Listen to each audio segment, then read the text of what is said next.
Hello, my name is Benjamin Hart. I'm an American attorney and the Managing Director of Integrity Legal here in Bangkok, Thailand. Let me preface this video by saying, look, this thing is moving fast. We're in a definite fluid state with respect to the state of Thai immigration right now. So this information may go out of date very quickly. We may see things change, but I'm just trying to give information as best I can and in as timely a manner as I can as this situation unfolds. A recent article from ASEAN Now, that's ASEANnow.com, article is titled, Thailand Suspends Thailand Pass and Test and Go. Quoting directly, Thailand's Prime Minister Prayut Chan-o-cha has ordered the immediate suspension of new registrations for Thailand Pass and at the same time, reinstated mandatory quarantine effective immediately.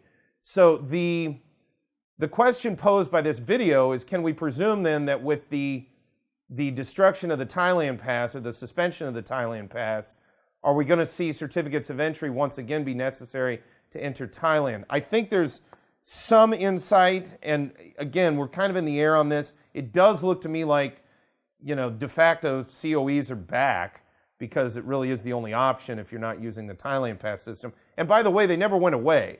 It was just there were certain people that could use Thailand Pass, and they did. And if you couldn't use Thailand Pass, you still had to do certificate of entry. We processed some certificates of entry in the last month.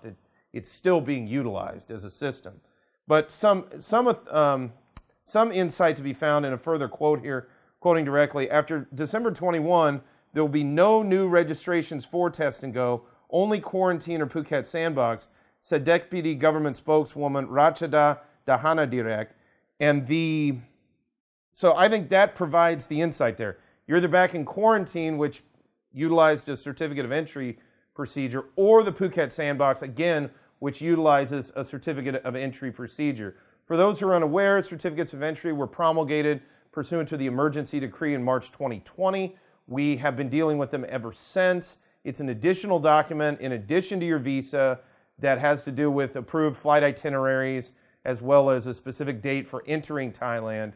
And at least during this suspension, which presumably will be reviewed again on January 4th, 2022, folks are currently unable to use the Thailand Pass process. If you already have a Thailand Pass, it does appear that you're sort of grandfathered in. You're going to be able to use that. As I've said in another video made contemporaneously with this one, there is some question as to whether or not that's going to really move all that smoothly under the circumstances, but that stated, it is still an option out there. So for purposes of now, it looks like certificates of entry are again the order of the day, and when or if that changes, we'll certainly keep you updated as the situation evolves.